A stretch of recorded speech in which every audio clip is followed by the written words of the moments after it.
जिसने अल्लाह को पा लिया उसने सब कुछ पा लिया, और जिसने अल्लाह ताला को खो लिया उसने कुछ भी ना पाया। जिसने अपनी जिंदगी का मकसद अल्लाह को बना लिया उसी की जिंदगी है, और बाकी मुर्दगी है, बाकी शर्मिंदगी है, बाकी वो मौत है। जिसने अल्लाह ताला को अपने जीने का मकसद बना लिया, अपने मरने का मकसद बना लिया, जिसने अल्लाह को हासिल करना ही अपनी जिंदगी का मकसद बना लिया, जिसने अल्लाह को राजी करना ही अपनी जिंदगी का मकसद बना लिया, अब यह है इंसान जो बेहतरीन जिंदगी गुजार रहा।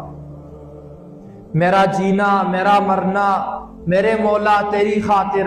कि तेरी ही इताअत पर जो मेरी जान भी हाजिर,